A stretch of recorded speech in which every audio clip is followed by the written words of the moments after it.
Okay, so Sir Christopher Wren, 1632, 1723. So he had, a rather long life and very, very successful as an architect. Although he was not an architect, he never trained as an architect. He was a scientist.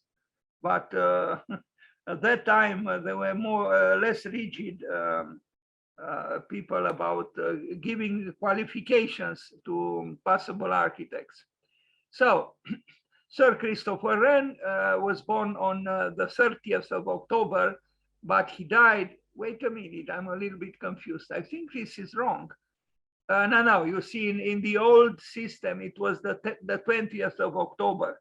So because there were two systems of counting time, and it's using the old system of the calendar. He was born today. Was one of the most highly acclaimed English architects in history, as well as an anatomist, astronomer, geometer, and mathematician, physicist. Sorry, not physician, physicist. He was accorded responsibility for rebuilding 52 churches in the city of London when after the Great Fire in 1666, including what is regarded as his masterpiece, St. Paul's Cathedral on Ludgate Hill, completed in 1710. The principal creative responsibility for a number of the churches is now more commonly attributed to others in his office, especially Nicholas Housemoor. Other notable buildings by Wren include the Royal Hospital, Chelsea, Royal Naval College, Greenwich, and the south front of Hampton Court Palace. The Wren building, the main building of the College of William and Mary, Virginia, is attributed to Wren. Okay, so educated in Latin and Aristotelian physics at the University of Oxford, Wren was a founder of the Royal Society and president from 1680 to 1682, and his scientific work was highly regarded by Isaac Newton and Blaise Pascal. Not a little thing. But how do we explain it that a man who was not trained as an architect arrived at building so many buildings and arrived at the stature of being, by many considered the most important British architect? I think the methods employed today are very rigid, with getting the right for signature from a certain committee, when there are, I'm sure, very talented artists who could build very interesting buildings, but they don't have the right to build. But at that time, it wasn't like this. Anyway, this was the man. Not too many architects today look like him, but a different time. What can we say? Now we have a pair of ripped jeans and a t-shirt, something which would have been totally inconceivable at that time. I mean, look, he's very elegant, with a velvet, nice coat and, incredible wig. Anyway, I guess each time has its virtues and its problems. This is a bust of him, being so famous. Of course, there were sculptors who were happy to carve his portrait. Now, the Sheldonian Theatre in Oxford, at Oxford University, his architecture might not be very appealing today because it's rather, predictable and so on. But when you think that, again, this is not one of the 52 churches he built or rebuilt. This is a secular building. He built many, and I would say they stand the test of time. This is more than 300 years old, and built well by a scientist who loved architecture, Sir Christopher Wren. I mean, just this interior, if one architect would do in a lifetime, and that architect would feel accomplished. Just this interior.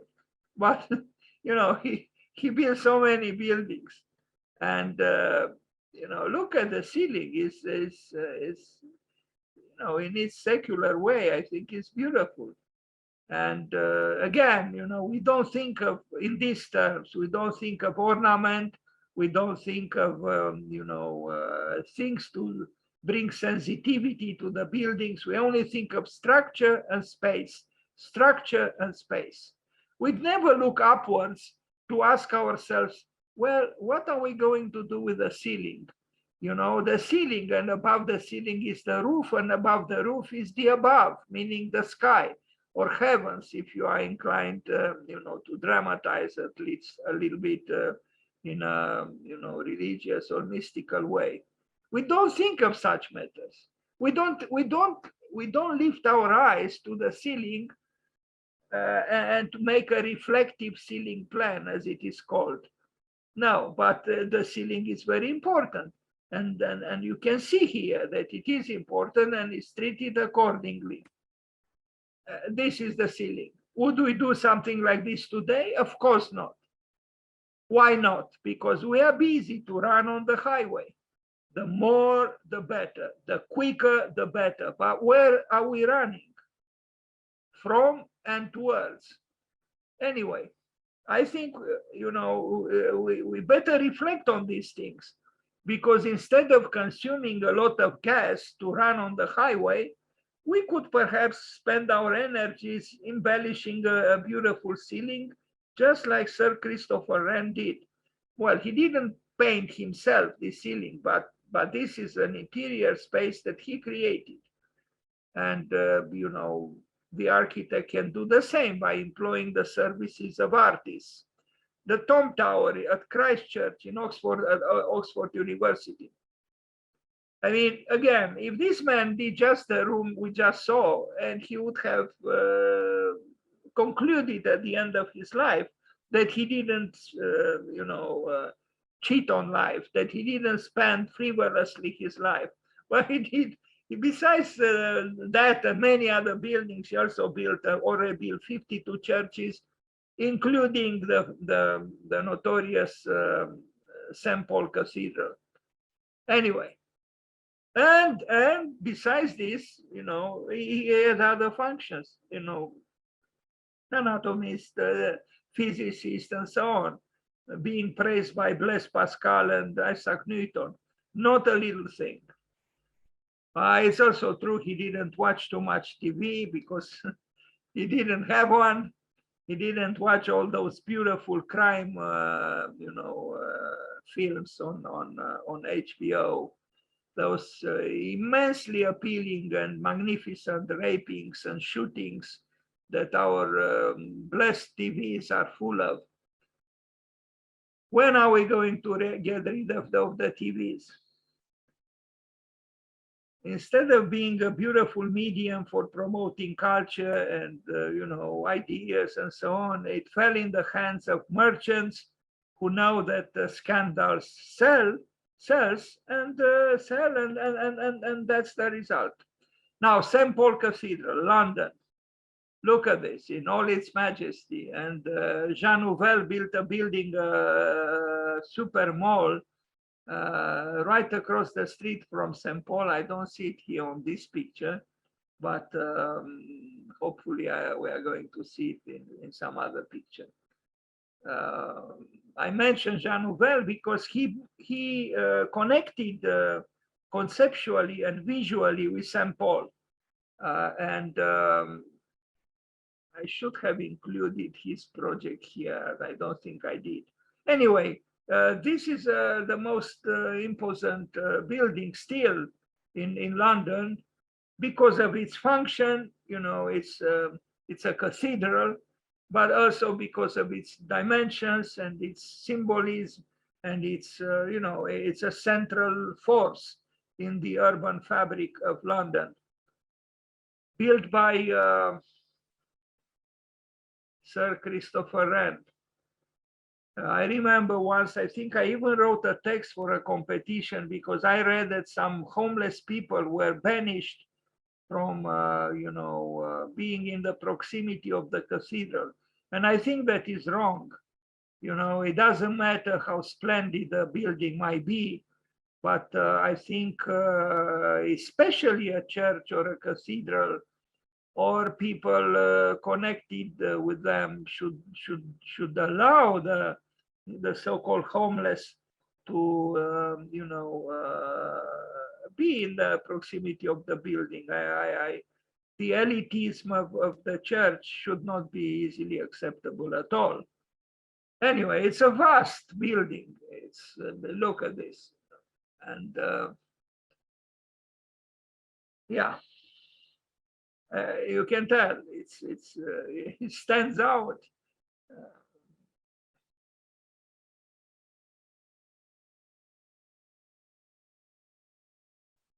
St. Paul Cathedral, Sir Christopher Wren, London. Great views.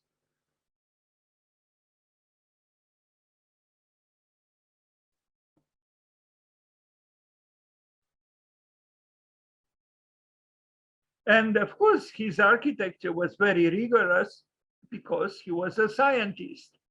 So I admire such cultural figures.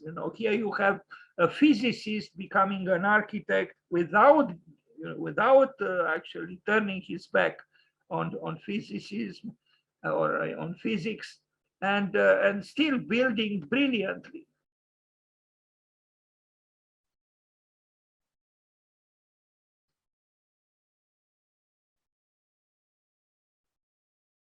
I think this is a bridge by Sir Norman Foster, if I'm not mistaken, leading towards, but you cannot escape, being oriented continuously towards St. Paul Cathedral.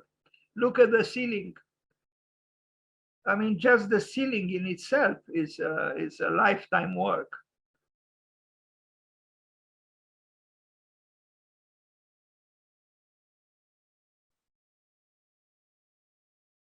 Now, this view is actually from the building by Jean Nouvel. This is a mall, and he cut into the building exactly in the axis. It's an intentional honoring of St. Paul Cathedral. I don't know if I have here the plan of the building by Jean Nouvel, but this part of the building belongs to the building by Jean Nouvel. And this one you see even better.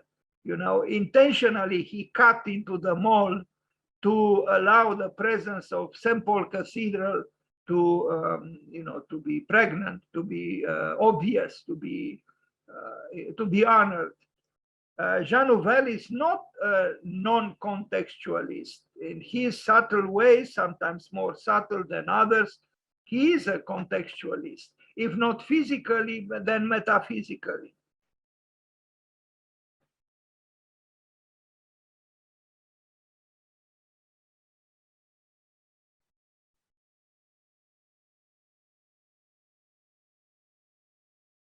So again, Sir Christopher Wren, St. Paul Cathedral. Now, Temple Bar Gate in London is a gate. We don't have gates any longer. I mean, very rarely a city decides to build a gate. Why? Because we are busy running. The relevance of such gates is diminished, if not totally demolished, if you are in a car and if you have the mentality of a driver of a car. Things changed, because of the speed. In a way, speed ruined the city. And there are people who think so, and Kenneth Frampton is one of them. Where are we running so much? I mean, where are we going, really? I remember last summer when the restrictions because of the pandemic were, brought down. It was an assault on the streets of Bucharest. Like people just couldn't stay home. They had to run, And running, you know what it means, using most of the time gas. And when the gas ends, we start the war in Iraq. So welcome to consumerism. Library, Trinity College, Cambridge University. What names here? Trinity College, Cambridge University. Some of the best. And the building is good too, I would say. Yes, Christopher Wren knew what he was doing. It is, I mean, you might not like necessarily, you know, this kind of architecture, should we call it rather neoclassical, but it has dignity, it has presence, it has force. And yes, it's probably a pleasure to pick up a book from these shelves.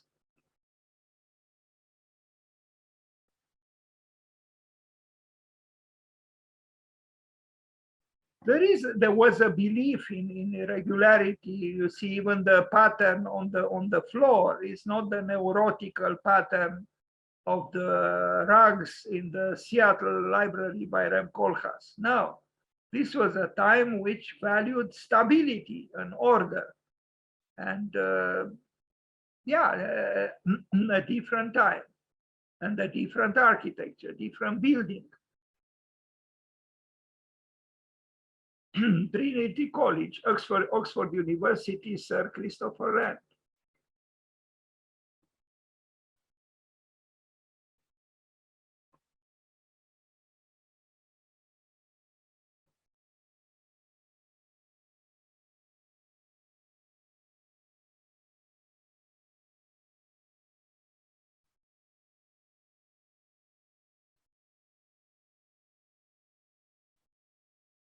Marlborough House, Westminster. This is just you know, a drawing, and this is the building.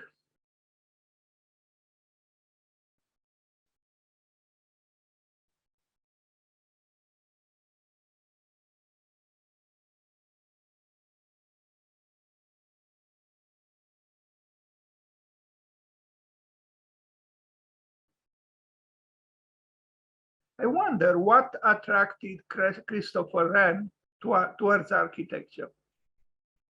Why wasn't he happy being a physicist where he accomplished a lot? Well, maybe it's that need for matter, you know, to move away from theory to what is called practicality or practice.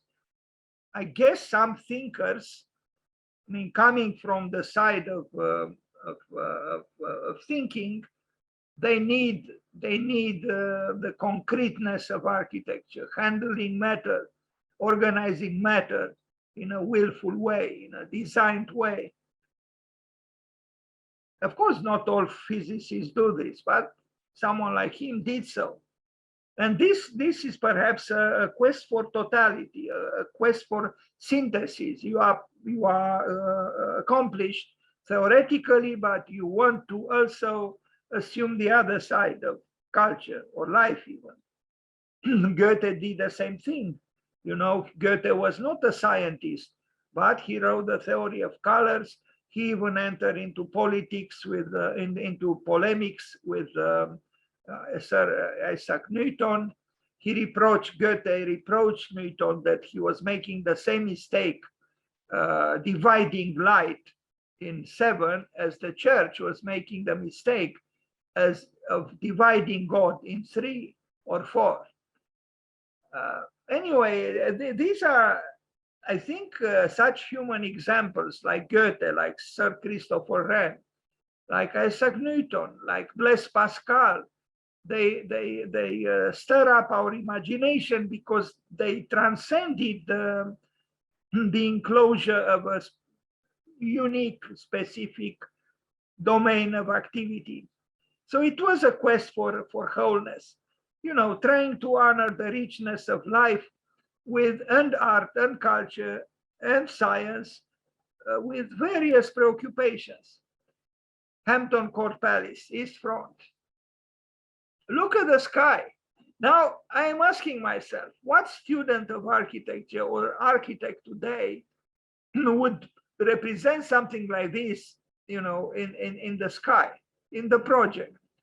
Um, of course not, because we have now planes and zeppelins, and well, maybe not so many zeppelins, but drones, right? We have drones, so you know maybe Swedenborg was right when he said the more angels in the sky, the more space. But we have no angel now in our skies at all. They all vanish. They all disappear. We have planes, yes. We have higher up satellites. We have drones, but no angels. Anyway, you see the ornament is not only on the building, but also in the garden. You would wonder, why did they do this? Why were they not minimalists? Well, because as you can see here, two human beings, no cars are waiting for them. They have nowhere to run. So having nowhere to run, they had to take care of the land, of the garden, and of the facade of the building. Uh, you know, different kind of life and a different kind of architecture. Royal Hospital, Chelsea, the chapel. Look at this, again, gloriously painted at the top. Do we do something like this today? Of course not. I mean, maybe in some religious buildings we still do it, maybe, but this is not a secular building, it's a chapel. But I still think this treatment of the ceiling, of the above of the room, represents the longing of the human beings walking here or sitting here towards the above. And that kind of longing we don't have these days. Not always. There are exceptions, like in the artwork by Maya Lin at the Penn Station in New York City. And other examples, of course. There are, I'm not saying that there are no glorious ceilings, even in the Morpheus Hotel by Zaha Hadid. And by the way, a few days from now, it will be her birthday. So we'll pay homage to her because she deserves it. Those who think she doesn't deserve it don't know what they are talking about. Anyway, a different time here. Of course, you see these ceremonies. Anyway, Royal Hospital, Chelsea, the dining hall. So we saw the chapel, now we see the dining hall, equally glorious, but being that it's a dining hall and not a chapel, is different. It's not too curved at the top. But I mean, the chandeliers have some curves, but the room itself, but still is a room with glory, you can tell, and money, of course. And the people meeting here were aware and are aware of the of the riches and the splendors of this environment.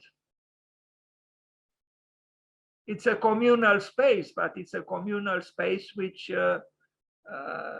is not simplistically resuming itself to just feeding people on their plates. There are plates, of course, but there is also architecture. There is also, the ceremonial aspects relating to, certain functions here, as you can see. Anyway, a rich society, a rich time, and the architecture reflects this. Who would do a dining room like this today?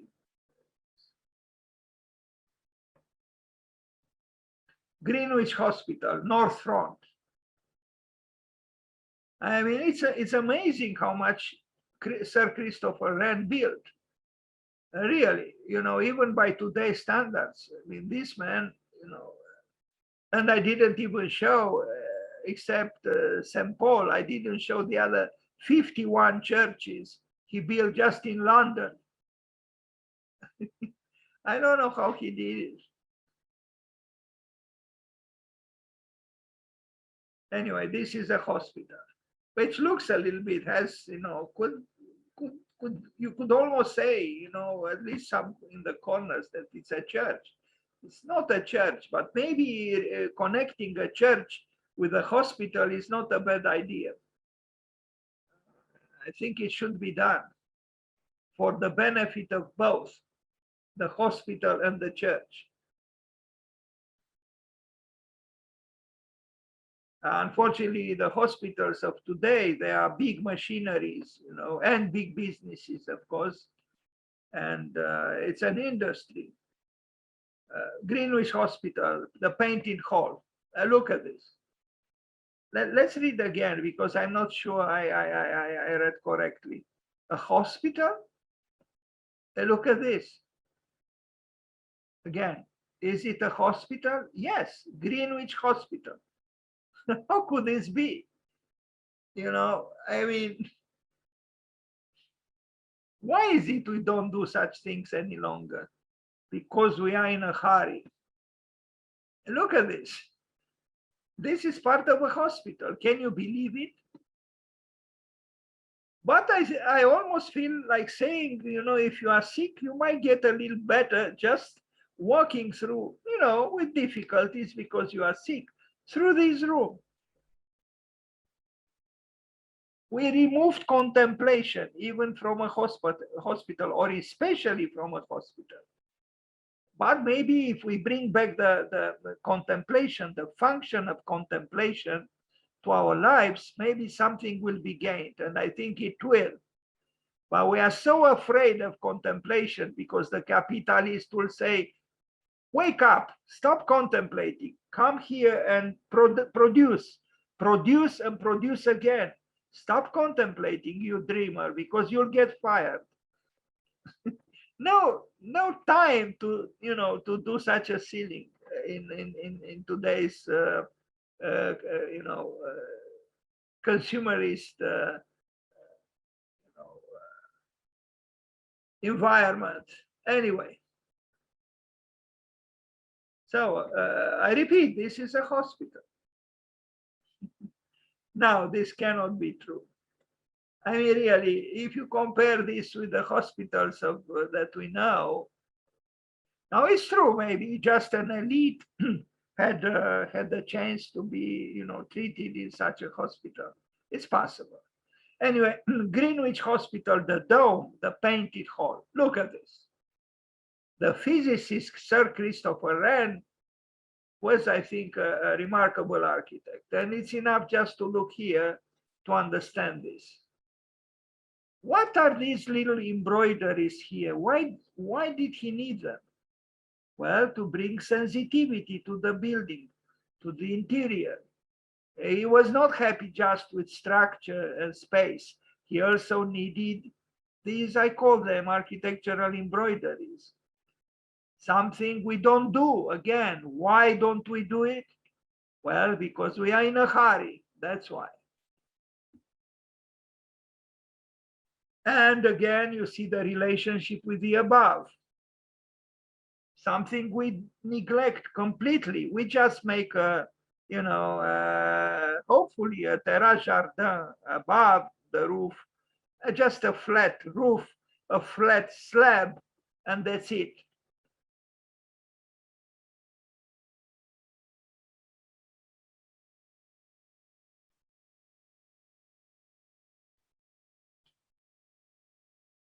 St. Bride's Fleet Street, the spire, and the spire it is.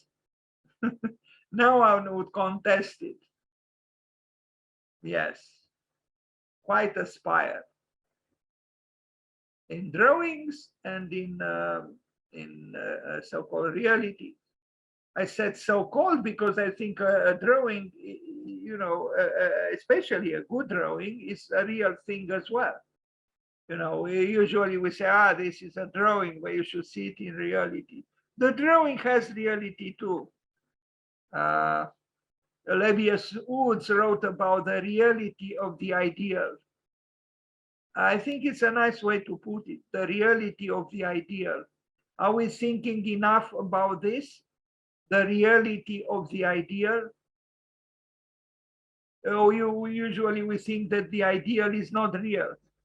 No, the ideal, if it's serious and profoundly meant and felt, thought, is real.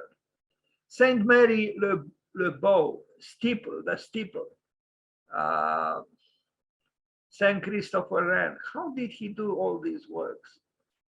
Besides also being a brilliant physicist and other things, anatomist, and I forgot all the things that he did.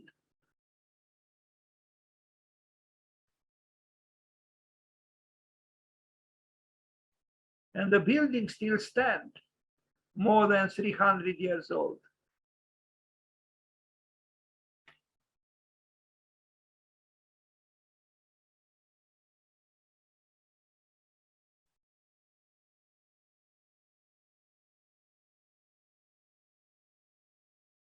St. Mary's Le Beau interior.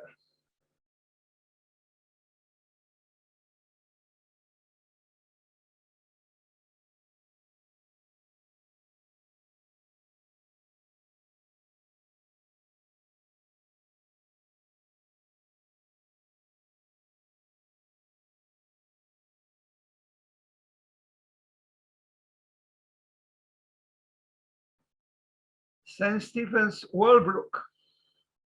As I said, as we read, he built and rebuilt 52 churches just in London. Amazing. But there were other British architects a little later who also built a lot of churches, like Pugin. He built, and he died at 40, and he built actually about 40 churches himself. I mean, not with his hands, with his projects.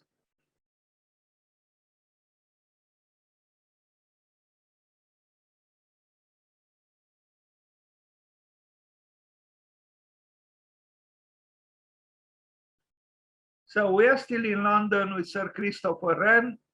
He was born using the old system of the calendar today on the 20th of October. Some think he was the greatest and is the greatest British architect until now. I'm sure Sir Norman Foster and others would contest that, because yes, Great Britain has had other important architects. Just in the 19th century, they had a good number of very important architects, and in the 20th century as well. But still, Sir Christopher Wren stands out. Maybe because he was not an architect also. Winslow Hall, Buckinghamshire, with brilliant, imposing chimneys, maybe too imposing, but no, they add something to the building. Otherwise, the building wouldn't be so interesting.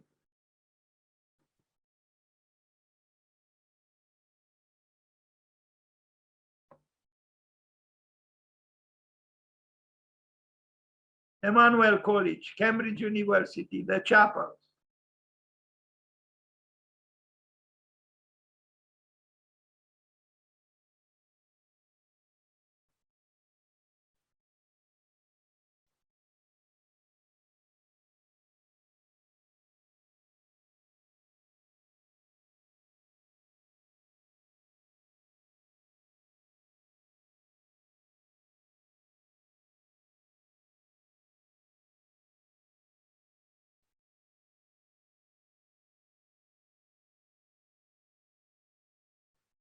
Another chapel at Cambridge.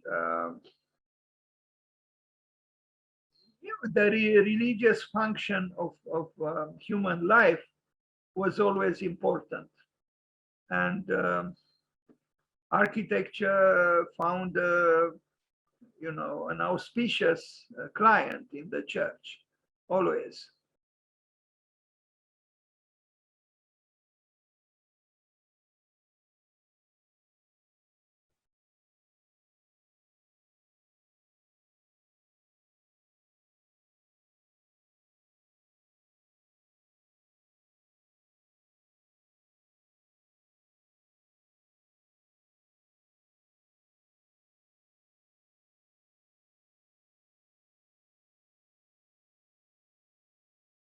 library, another library, Lincoln Cathedral.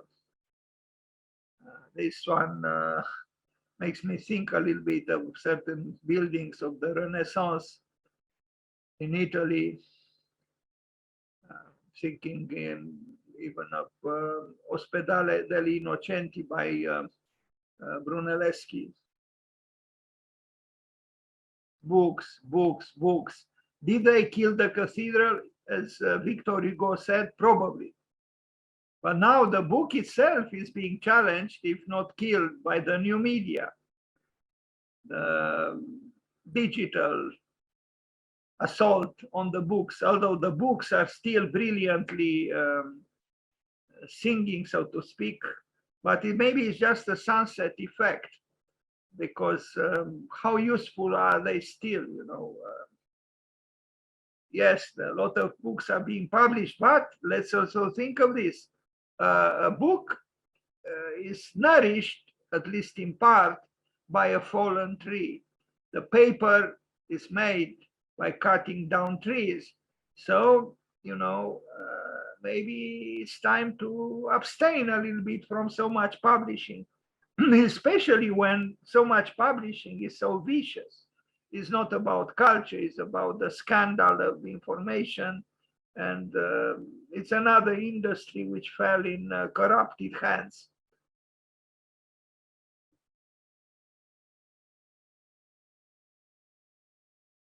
I found myself a great theological library thrown to the garbage in New York City. Hundreds of books, and because I love books, I tried to save them, and I took home maybe more than 100. You know, they were very old books, even 300 years old books. They were flooded in the basement of an institution which was supposed to repair them, and then they were discarded. One book even had wooden covers. Very interesting books, but they were dying under my eyes. I couldn't save them, but I took a lot of photographs of them.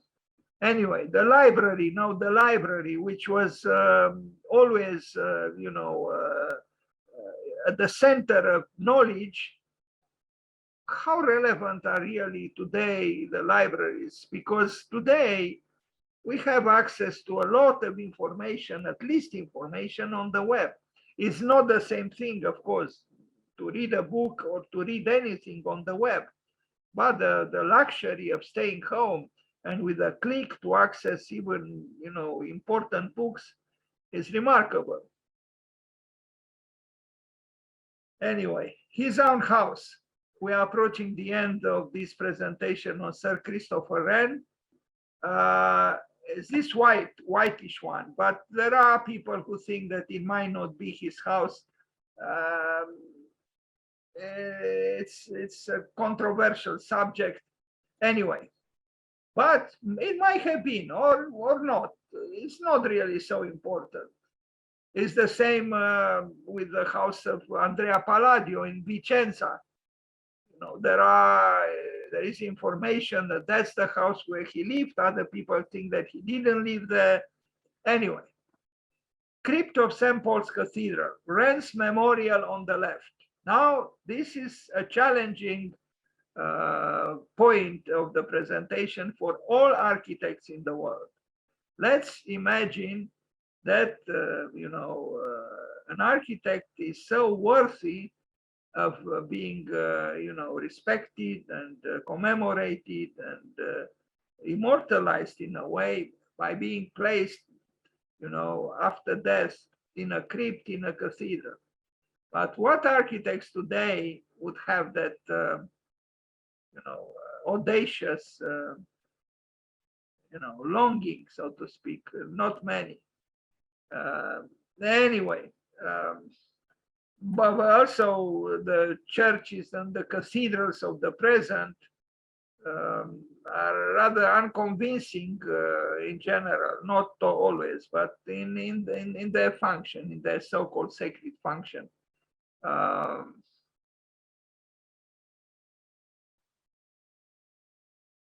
That's why, especially in England, where I read that at least 2 churches a year are desacralized every year.